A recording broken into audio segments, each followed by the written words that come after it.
kita soplasi mau katlasi na bala. Ya.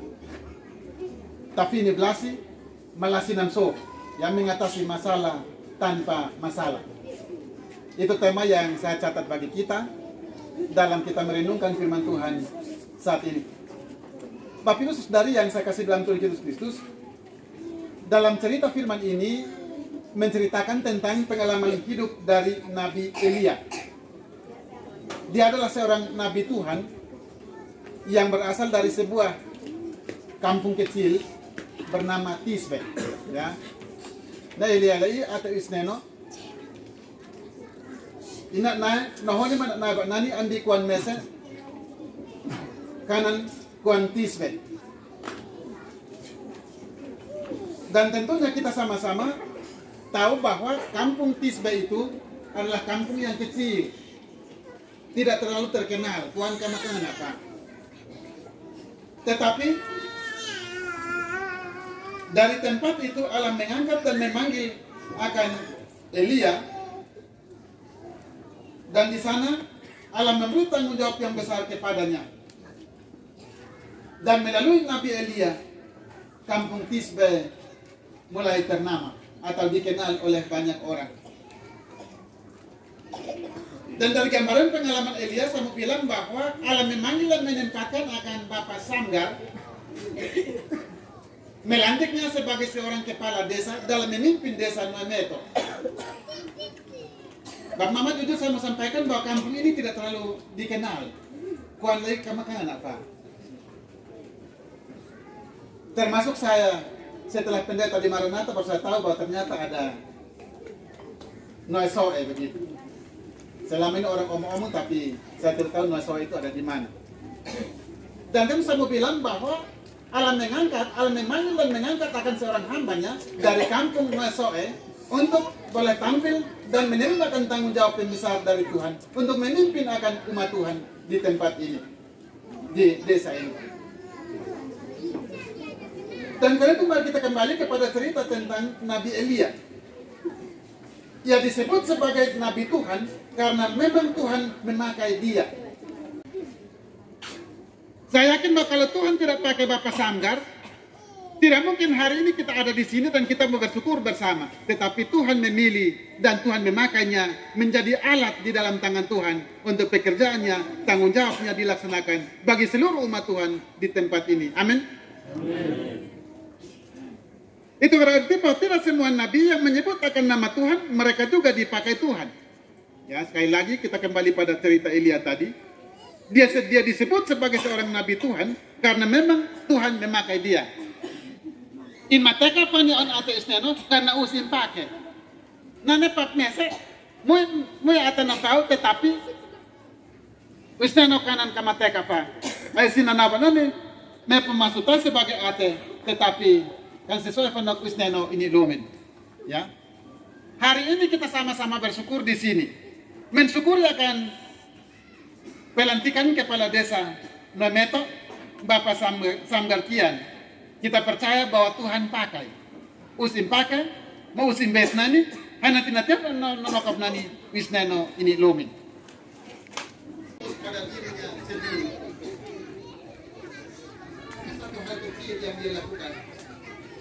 Ibarat gila sedikit merusak susu segala.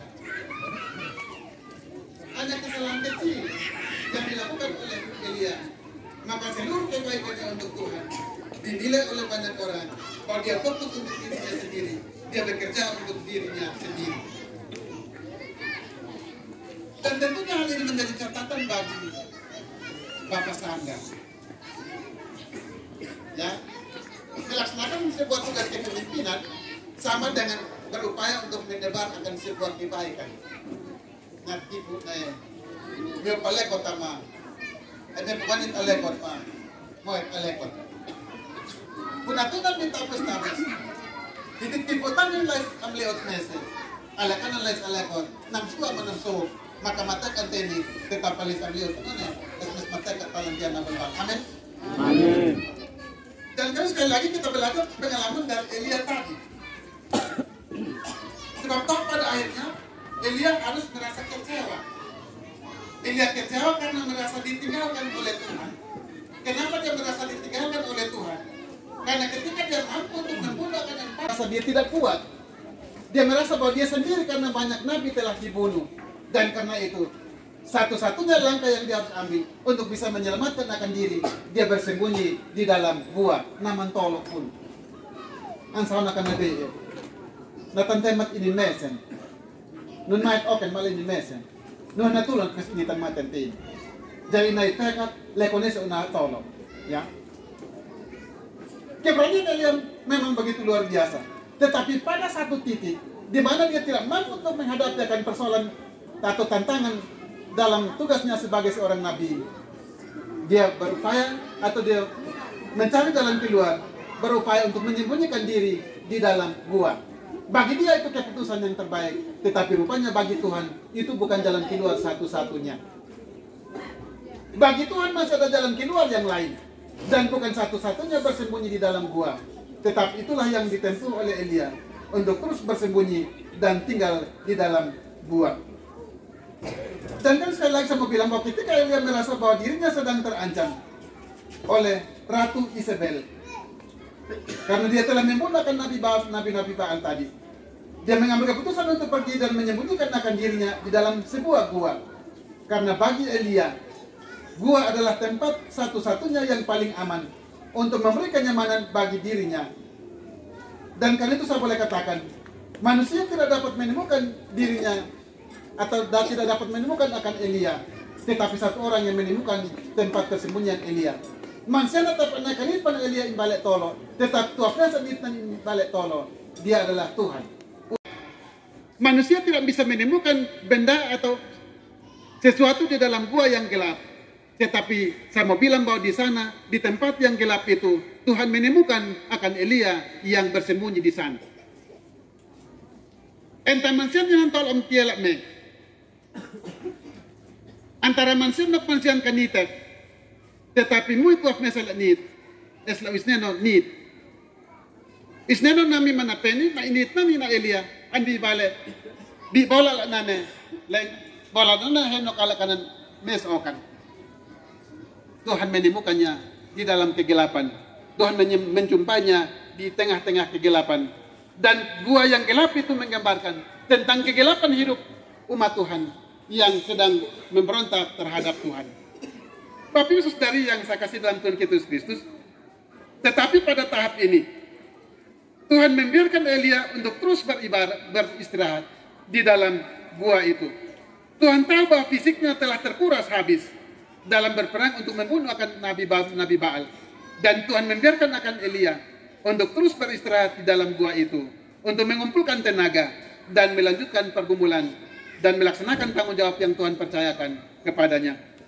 Untuk dia merenungkan akan dirinya, merenungkan akan kehidupannya, merefleksikan kembali segala sesuatu yang dia buat selama ini. Dan karena itu, di hadapan Tuhan, Elia tidak menyembunyikan akan isi hatinya. Tetapi di hadapan Tuhan Elia menyampaikan secara terbuka dan jujur kepada Tuhan tentang kondisi hidupnya. Ya, ini bagi saya satu sikap yang positif, yang tentunya bagi kita semua patut kita belajar teladan daripada Elia. Ya, Elia tidak menggunakan sikap tenggang rasa. Kan paek patias, hanya tidak tolok nekan biusneno. Tetapi biusneno human matan inauf inekan nu usi. Minatiapan nani ni bakay ni usi, inatiapan nani ni sundo olet malimat ni usi, henati inapenan ni tulun mababan. Ya, jadi menjadi seorang abdi, menjadi seorang pemimpin tentunya mesti memiliki sikap yang terbuka. Ya, juga sikap keterbukaan yang dimiliki oleh Elia menjadi sikap dari Bapak Kepala Desa dalam memimpin akan umat Tuhan atau masyarakat di desa Nemeto. Bapak Ibu Saudara yang saya kasih dalam Tuhan Yesus Kristus, dalam kondisi hidup yang demikian yang dialami oleh Nabi Elia tadi, dia sedang merasa kalut dengan berbagai macam persoalan. Dan tadi saya katakan bahwa Tuhan datang kepadanya untuk membangkitkan kepercayaan dirinya, memberi motivasi, memberikan kekuatan, menyatakan penyertaannya bagi Elia untuk mengembalikan kepercayaannya supaya dia tampil dan melaksanakan tugas dan tanggung jawabnya dengan sepenuh hati. Artinya Tuhan tidak mau supaya manusia terus-menerus larut dalam masalah. Tetapi setelah menemukan masalah, Tuhan mau untuk mengangkat manusia, Tuhan mau untuk manusia terus bangkit dan meninggalkan akan masalah itu dan terus maju demi kepentingan pujian dan kemuliaan namanya.